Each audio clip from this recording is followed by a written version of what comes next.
이 시간 우리에게 주시는 하나님의 말씀은 신약성경 사도행전 20장 7절에서 12절의 말씀입니다. 사도행전 20장 7절에서 12절의 말씀을 한 절씩 교독으로 봉독하시겠습니다.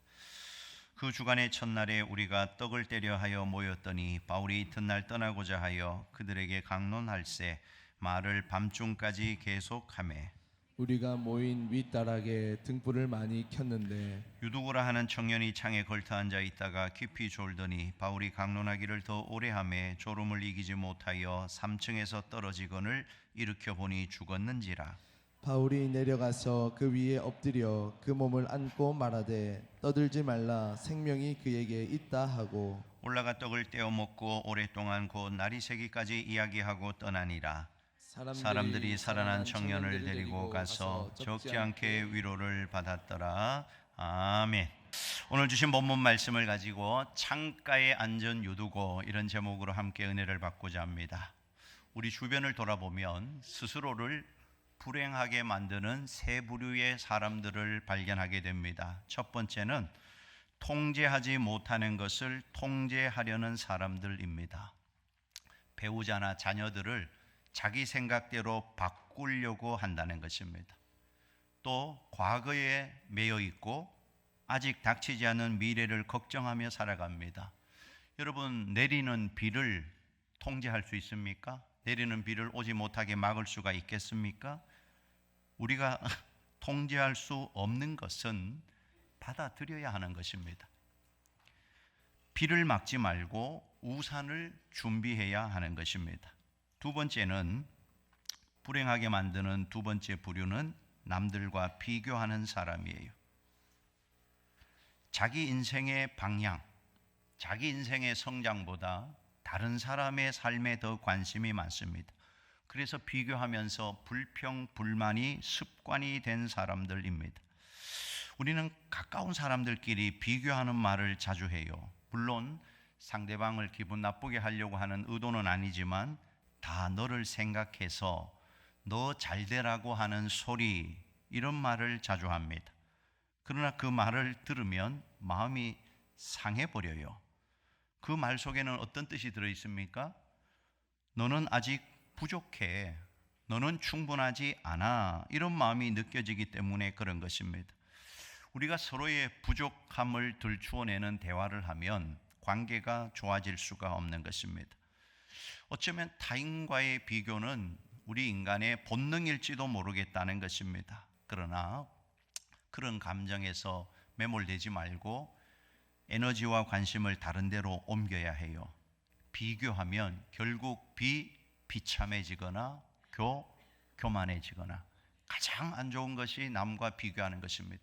내게 주신 하나님의 복을 누리며 살아가는 것이 진정한 축복자인 것을 믿으시기 바랍니다.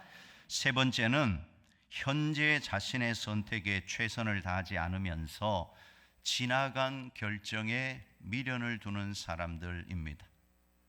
내가 뭔가를 선택했다면 다른 결정들은 미련 없이 잊어버려야 한다는 것입니다. 과거의 선택을 후회만 하고 있는 사람, 지금 나의 장점, 나의 가치를 결코 발견할 수가 없는 것이에요.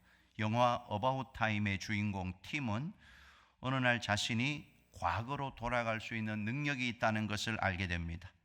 그래서 자기가 원하는 것을 얻기 위해서 과거로 돌아가서 다른 선택과 다른 행동을 하게 됩니다. 자신이 원하는 대로 인생을 만들어갈 수 있을 것이라는 생각도 잠시 모든 선택에는 대가가 따른다는 것을 알게 됩니다. 과거로 돌아가서 동생의 교통사고를 막았더니 사랑하는 자신의 딸이 사라져버린 거예요. 결국 딸을 지키면서 동생의 교통사고를 막을 방법이 없다는 것을 깨닫고 모든 선택에는 반드시 포기가 따른다는 것을 절감하고 현재에 더 충실하기로 결심했다 하는 것입니다. 그렇습니다. 오늘 우리 이 현재라는 하나님의 선물을 받고 살아가고 있는데 이 시간을 불행하게 과거에 매여서 어리석게 살지 말고 정말 하늘의 복을 짓는 행복자로 살아가게 되기를 간절히 소원합니다. 그러려면 어떻게 해야 되는가? 오늘 본문에 그 내용이 나와요. 오늘 본문을 보면 유두고라는 청년이 예배 시간에 졸다가 창밖으로 떨어져서 죽게 됩니다. 그것을 바울이 다시 기도해서 살려낸 이야기가 오늘 본문입니다. 자, 오늘 본문의 교훈은 뭘까요? 예배 시간에 졸지 말라, 졸면 죽는다. 이게 오늘 본문의 교훈일까요? 여러분, 졸음이라는 것 자연스러운 생리 현상입니다. 누구나 피곤하면 졸기 마련이에요. 아무리 잠을 깨우려고 해도 졸음 운전할 때 졸음이 오면 막을 재간이 없는 것입니다. 그래서 이 세상에서 가장 무거운 것이 졸릴 때 눈꺼풀이라고 합니다. 그것만큼 무거운 것이 없는 거예요. 생명이 위험한 줄 알면서도 졸음 운전을 하게 되더라 하는 것입니다. 자, 문제는 졸지 말아야 될 자리에서 조는 것이에요. 시도 때도 없이 잠을 잔다든가 장소를 가리지 않고 졸고만 있다면 그건 보통 문제가 아닐 것입니다. 가끔 국회에 방송 매체들이 촬영을 하는데 계속 졸고 있는 국회의원들 보면 보기가 좋은 게 아니고 흉해 보일 거다 하는 겁니다. 공부하는 학생이 학교에 가서 매일 졸고만 있다면 제대로 공부를 할 수가 없을 거예요. 직장 생활하는 직장인이 직장에 가서 매일 졸고만 있다면 그 모습을 좋아할 직장 상사가 어디 있겠냐 하는 것입니다. 하나님 앞에 예배하는 시간에도 졸고만 있다면 그 사람은 하나님을 제대로 예배할 수 없을 것입니다. 물론 예배 시간에 졸더라도 교회에 나와서 조시기 바랍니다. 왜냐하면 하나님은 사랑하는 자에게 뭘 줘요? 잠을 주신다. 오늘도 지금 잠이 오는 분들은 하나님이 나를 사랑하고 있구나 하고 주무십시오. 괜찮아요? 그런데 매일 졸고 있으면 안 되는 것입니다. 정말 피곤해서 잠이 와서 잠을 자는 것은 이해가 되지만 매 예배 시간마다 설교만 딱 시작하면 눈을 감아요. 설교가 끝나면 눈을 번쩍 떠요. 기가 막힌 분들이 3분 계세요. 여러분, 잠을 깨울 수 있는 좋은 방법이 있어요. 앞자리에 많이 나오시면 될 줄로 믿습니다. 아멘을 안 하는 거예요. 앞에 오면 좋아요. 앞자리는 무슨 자리? 금자리. 중간에는 은자리. 저 뒤쪽에는 동자리가 아니고 잠자리입니다. 뒤에 있는 분들은 좀 앞으로 이렇게 당겨 오셔야 돼요.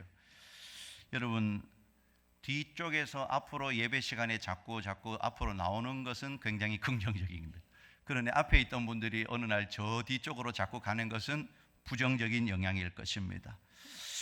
여러분, 그리고 될 수 있으면 토요일 저녁에는 일찍 주무시기 바랍니다. 그래서 최상의 컨디션을 가지고 예배에 참석해서 말씀의 귀를 기울여야 하는 것입니다. 자, 오늘 본문은 졸다가는 죽을 수 있다, 졸지 마라, 그런 경고가 아니고, 사실 오늘 본문을 보면 이 말씀을, 이 사건을 기록한 누가가 이 시점이 어느 때라고 했어요? 한밤중이라고 했단 말입니다. 하루 종일 고된 일을 하고 밤중에 와서 말씀을 듣는데 오랫동안 바울이 설교를 하니까 졸음이 올 수밖에 없는 거예요. 또 거기에 등불을 많이 켰는데 등불 때문에 방도 더워졌을 거고, 타오르는 기름의 연기 때문에 산소가 부족해져서 잠이 올 수밖에 없었다는 것입니다. 더 중요한 것은 바울이 유두고에게 너 왜 졸았느냐 책망하지를 않았다는 것입니다. 자, 그러면 오늘 본문이 우리에게 말하고 싶은 교훈이 과연 뭘까 하는 것입니다. 사실 우리가 아는 것처럼 바울의 3차 전도 여행은 기록이 별로 많지가 않습니다. 1차, 2차에 비해서. 사도 바울이 에베소에서 3년 사역을 했던 것, 그리고 그 이후에는 마게도냐와 헬라 지역을 다녀왔다는 것 정도로 3차 전도 여행을 기록하고 있습니다. 그런데 굳이 누가가 이 유두고가 죽었다가 살아난 사건을 비교적 자세하게 기록한 이유가 뭘까 하는 것입니다. 과연 이유 없이 이 본문이 오늘 성경 안에 들어왔을까 하는 것입니다. 자, 오늘 본문이 우리에게 주는 교훈은 첫 번째로 하나님 말씀 듣는 것에 생명을 걸라 하는 것입니다. 오늘 본문 7절입니다. 같이 읽어봅니다. 그 주간의 첫날에 우리가 떡을 떼어 하여 모였더니 바울이 이튿날 떠나고자 하여 그들에게 강론할새 말을 밤중까지 계속하매. 지금 유두고라는 청년이 졸게 된 원인이 뭐냐면 설교가 길어진 겁니다. 아마 유두고는 예배 시간이 이렇게 길 줄 알았으면 참석을 안 했을 인물입니다. 짧을 줄 알고 참석한 거예요. 그런데 설교가 끝나지 않으니까 하도 깝깝해서 창가에 걸터 앉은 것입니다. 쏟아지는 잠을 이길 수가 없어서 깜빡했는데 정말 한순간 육중한 몸뚱이가 바닥에 떨어집니다. 쿵 하는 소리와 함께 바닥에 피가 흥건해집니다. 한순간에 예배가 초토화됐어요. 사람들이 예배를 드리다가 3층 계단에서 1층으로 내려와 봅니다. 기겁을 합니다. 유도구가 죽은 거예요. 한 가닥 희망조차 없이 사망을 한 것입니다. 졸더라도 창밖이 아니라 교회 예배실 바닥 안으로 떨어졌으면 얼마나 좋았을까요? 그런데 이상하게도 꼭 사건은 이런 식으로 난단 말입니다. 예배실 바닥으로 떨어졌으면 한번 창피당하면 끝날 일인데 3층에서 땅바닥으로 떨어졌더니 결국은 죽고 말았다는 것이에요. 잘못은 온통 유두고가 했는데 정작 비난의 화살은 교회가 맞게 된 것입니다. 이런 일이 어디 한두 번 이겠냐는 것입니다. 사실 창가에 잘못 앉은 사람들 때문에 교회가 어려움을 당하는 겁니다. 여러분, 예수를 믿으려면 확실하게 믿어야 하는데 어설프게 믿기 때문에 본인도 욕을 먹게 되고 교회도 욕을 얻어먹게 되는 것입니다. 오늘 본문의 유두고는 사실은 은혜 받지 못한 사람의 전형적인 모습을 우리에게 보여주는 겁니다. 은혜를 강조하는 교회가 싫은 사람입니다. 그렇다고 신앙생활을 포기하기도 어려워요. 왜냐하면 아까운 것이 한두 가지가 아니기 때문에 그런 것입니다. 교회 가면 친구도 있고 교회에 와야 행세도 할 수가 있고 교회를 떠날 수도 없고 그저 맴도는 사람, 그날 설교가 밤중까지 이어지지만 않았어도 괜찮을 사람, 유두고는 적당형 그리스도인이었다는 것입니다. 긴 설교를 감당하기가 버거운 얄팍한 신앙인이었다는 겁니다. 오늘 본문에 나타난 이 바울의 강론은 어떤 주석가에 의하면 성경에서 기록된 설교 가운데 가장 긴 설교라고 말합니다. 바울이 언제부터 강론을 시작했는지 분명하지 않는데 오늘 본문 7절에 보면 말을 밤중까지 계속하며 9절에 바울이 강론하기를 더 오래 하며 11절에 떡을 떼어 먹고 오랫동안 곧 날이 새기까지 이야기하고 떠나니라. 이것을 미루어 본다면 최소한 10시간 이상 바울이 강론 설교를 한 것입니다. 무척 길게 설교를 한 거예요. 10시간 설교하는데 안 좋을 재간이 있겠냐는 것입니다. 자, 여러분에게 물어보겠습니다. 여러분은 설교가 긴 것이 좋습니까? 짧은 것이 좋습니까? 예, 짧은 것이 좋다고 대답할 줄 알았습니다. 대부분의 사람들은 설교가 짧은 설교를 좋아합니다. 그리고 예배가 시작되면 설교 시간은 빨리 끝났으면 좋겠다고 생각한단 말입니다. 자, 그런데 오늘 본문에 나오는 그 당시 사람들은 그렇지 않은 것 같아요. 이튿날 드로아를 떠나야 하기 때문에 바울이 한 말씀이라도 더 듣기 위해서 간절한 마음으로 말씀을 듣고 있는 이 모습 밤중까지 계속되었어요. 이 사람들이 떠날 줄을 모릅니다. 시간 가는 줄도 몰랐던 것 같아요. 11절에 보면 1부 강론을 마치고 2부 성찬까지 나누었는데 성찬식도 다 했는데 집에 가지를 않는 겁니다. 그리고 오랫동안 곧 날이 새기까지 이야기했다고 성경이 기록합니다. 여러분, 역사상 교회가 부흥할 때 대체로 목회자의 설교가 길었다는 사실을 아십니까? 다 그런 건 아니지만 지금도 부흥하는 교회 목사님들의 설교가 대체로 좀 긴 편에 속합니다. 왜냐하면 하나님의 부흥이라는 것은 말씀이 힘을 얻고 흥왕하는 것이기 때문에 그렇다는 거예요. 사람들이 말씀을 사모하여 모이기를 힘쓰고 그냥 말씀 듣는 수준이 아니라 나에게 주시는 말씀으로 받고 그 말씀의 믿음으로 반응하기 시작할 때 하나님의 부흥이 시작되는 것입니다. 오늘 이런 말씀의 부흥이 우리 교회 가운데 나타나기를 주님의 이름으로 축원합니다.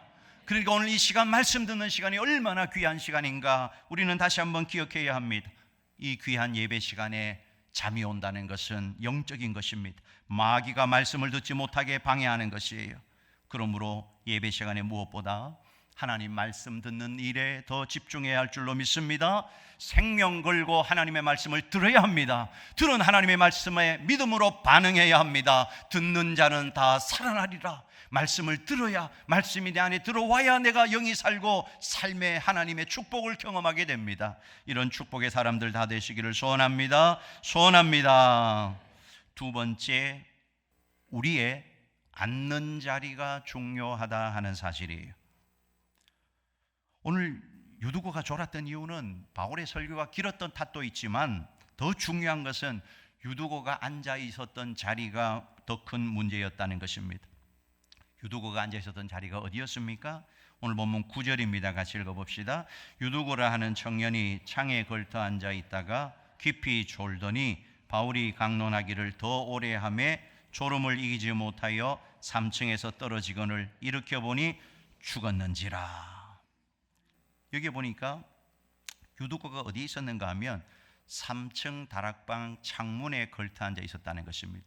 이게 문제라는 것이에요. 상식적으로 판단해도 3층은 꽤 높은 높이인데 거기에 창문에 걸터 앉아 있다? 이해하기가 힘든 일입니다. 위험한 자리입니다. 지금 유두고는 너무나 위험한 자리에 앉아 있는 것입니다. 하나님의 말씀을 듣는 사람은 듣는 자세가 굉장히 중요하다 하는 것이에요. 여러분, 지금 이 시간은 사람의 연설이나 사람의 자기 주장을 듣는 자리가 아니라 하나님의 말씀을 듣는 자리이다 하는 것입니다. 믿음으로 옷깃을 여미고 경건한 자세로 앉아서 마음의 눈을 열고 설교자를 바라보고 귀를 기울여야 하는 이 시간이다 하는 것입니다. 그런데 유두고가 3층 창가에 앉아 있어요. 사고가 날 수밖에 없었다 하는 것입니다. 성도들은 결코 위험한 자리에 가지 말아야 한다 하는 것입니다. 지금 현재 우리의 위치를 한번 돌아보시기 바랍니다. 혹시 나도 위험한 자리에 앉아 있지는 않는가? 찬송하고 기도하고 충성하는 자리가 아니라 구경꾼의 자리, 방관자의 자리, 불평하는 자리에 앉아 있지는 않는가? 이러한 자리에서 빨리 벗어나야 합니다. 그렇지 않으면 유두고처럼 위험을 만나게 된다는 것입니다. 또 유두고는 깊이 졸았다고 했어요. 우리가 말씀을 들을 때 방해하는 것 3가지 정도가 있을 겁니다. 아이들의 울음, 요즘은 따로 예배 드리니까 아이들 울음이 예배 시간에 안 들리지요. 잡생각, 졸음. 이 졸음이라는 것은 대부분 습관입니다. 여러분의 신앙이 잠들지 않기를 간절히 소원합니다. 여러분 말씀 들을 때마다 졸음이 온다면, 말씀이 들리지 않는다면 충성도 잠자게 되고 봉사도 잠자게 되고 기도도 잠자게 되고, 눈이 닫히면 귀가 닫히고 귀가 닫히면 믿음의 문이 다 닫혀버리고 만다는 것입니다. 성도답게 살지도 못하고 사탄의 종노릇하게 된다는 것입니다. 오늘 본문에 유두고 창에 걸터 앉아 있었어요. 방에 들어가는 것도 아니고 바깥으로 나가는 것도 아니고 어중간한 모습으로 앉아 있었다는 것입니다. 그런 모습으로는 하나님의 말씀에 집중할 수가 없었던 것이에요. 소속이 불분명한 것은 언제나 위험한 것입니다. 오늘날 교인들 가운데 유두고처럼 교회의 창에 걸터 앉은 경우가 많아요. 창은 교회와 세상의 경계선이다 하는 것입니다. 한 발은 교회 안에 놓고 한 발은 교회 밖에다 놓고, 얼마나 자유롭습니까? 지금 예배 시간인데 바깥도 구경하고 예배당 안도 구경하고 있는 이 유두고의 모습. 그런데 여러분, 우리가 분명히 알아야 할 것은 창에 걸터 앉아 있는 이 어중간한 자세로는 절대로 하나님을 만날 수가 없다는 것입니다. 어중간한 걸터 앉은 자세로는 하나님을 제대로 섬길 수가 없다는 것이에요. 여러분, 신앙에는 반드시 우선순위가 분명해야 한다 하는 것입니다. 자, 마태복음 22장 37절입니다. 같이 읽어요. 예수께서 이르시되 내 마음을 다하고 목숨을 다하고 뜻을 다하여 주 너의 하나님을 사랑하라 하셨으니, 온 마음을 다하여 뜻을 다하여 목숨을 다하여 하나님을 사랑하는 것, 그것만이 믿음의 자세이다 하는 것입니다. 여러분, 우리가 하나님께 올인하지 않고 한 발은 교회 한 발은 세상에 여전히 간을 보고 여전히 어중간한 상태로 대충 믿는 흉내만 낸다면 과연 우리에게 영생이 허락될까 하는 것입니다. 요한계시록 라오디게아 교회를 보면 미지근한 상태의 교회, 라오디게아 교회를 주님이 토하여 내치시겠다고 말씀하셨습니다. 10처녀 중에 5처녀는 하나님 대신 세상에 빠져 영적인 잠을 자다가 망했고, 양다리 신앙 롯은 간신히 자신만 구원받았고 롯의 처는 멸망을 받았다는 사실입니다. 여러분, 하나님께 24시간 365일 올인하는 것이 가장 안전합니다. 예수 안에 들어와 있어야 하는 것입니다. 주님만 바라보셔야 하는 것입니다. 이번 한 주간도 온전한 믿음의 자리에, 헌신의 자리에 설 수 있는 믿음의 성도들이 다 될 수 있기를 주님의 이름으로 축원합니다. 마지막 세 번째는 사람을 세우는 사람이 되라 하는 것입니다. 사람을 세우는 사람이 되라. 결국 유두고는 3층에 떨어져서 죽었어요. 기절한 것이 아니고 죽었습니다. 오늘 본문을 기록한 누가의 직업이 뭐지요? 의사입니다.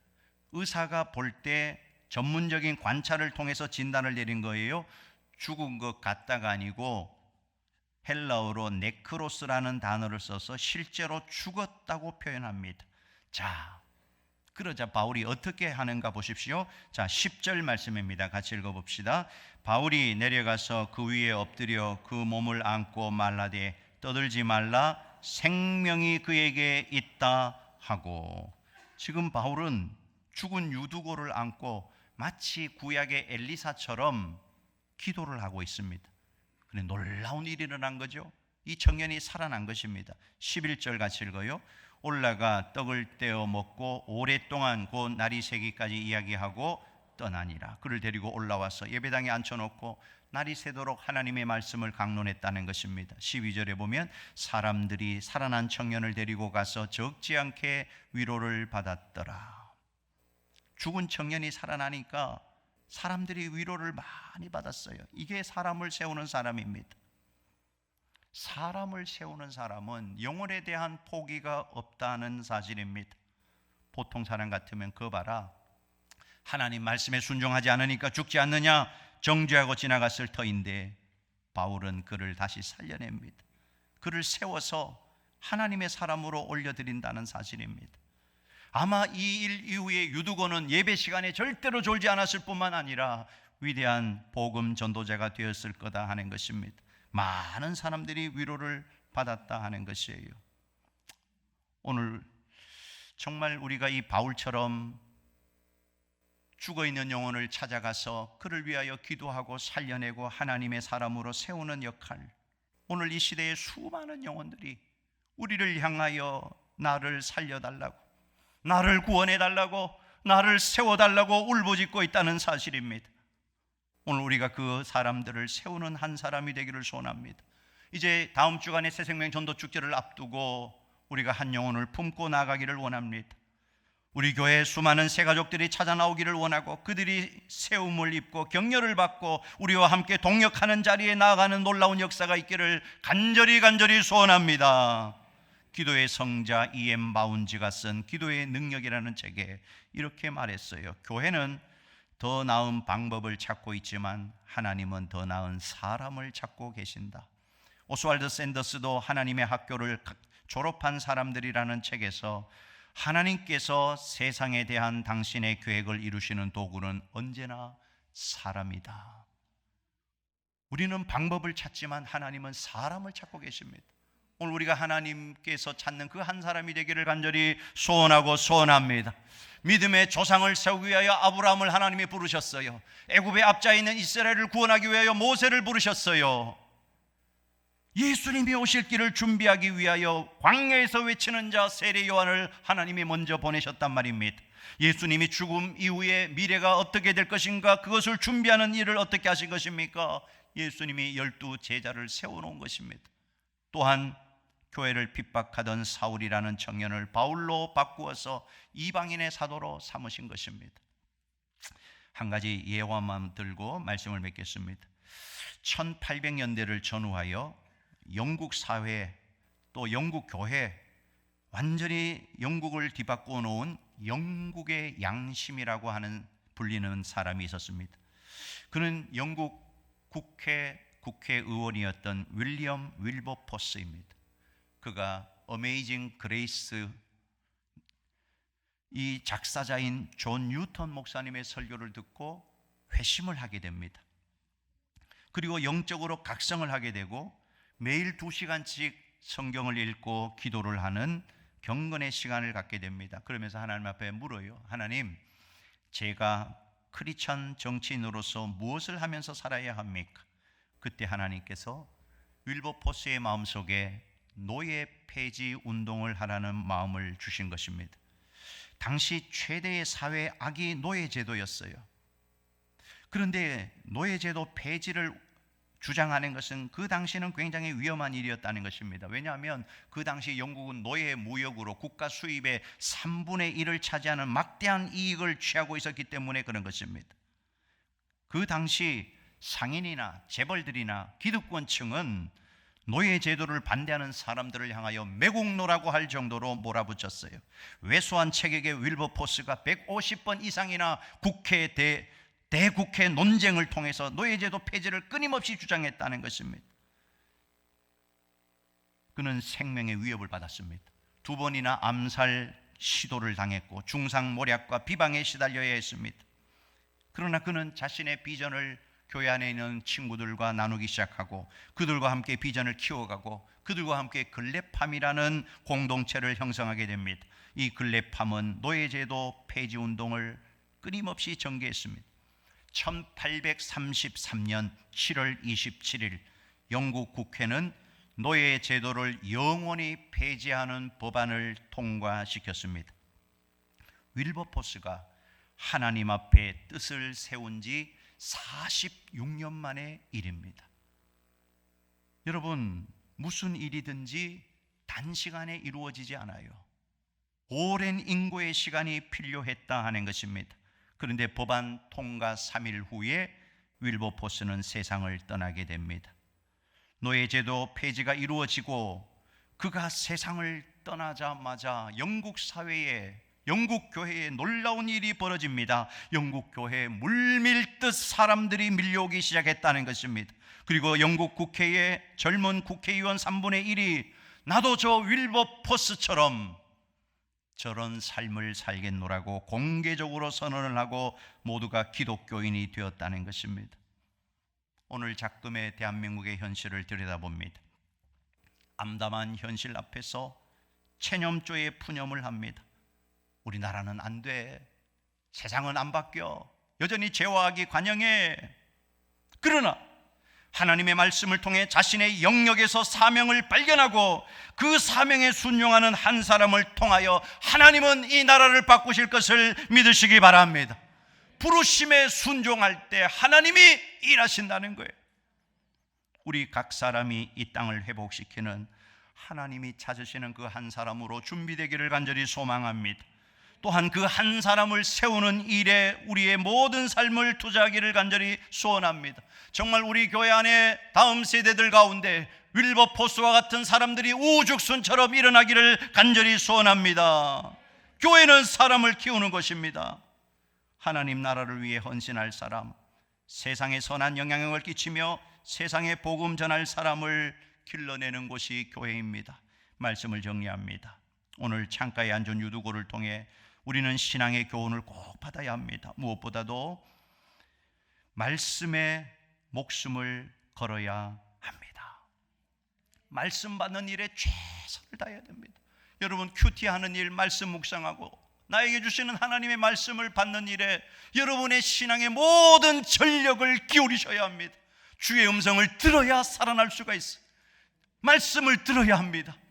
귀가 아니라 내 마음으로, 영혼으로 주의 말씀을 들어야 살아날 수가 있는 것이. 그리고 여러분의 신앙의 자리가 걸터 앉아 있는 창가의 자리에서 이제는 신앙의 올인하는 자리로 반드시 옮기셔야 합니다. 한 발은 세상에, 한 발은 교회에 양다리 신앙인이 되지 말고 하나님께 온전히 헌신하는 성도들이 될 수 있기를 간절히 소원합니다. 그래 우리의 삶을 통하여 영혼이 살아나고 사람이 세워지고 그를 통하여 하나님의 위대한 역사가 이루어지는 우리 교회와 우리 온 성도들 될 수 있기를 주님의 이름으로 축원합니다.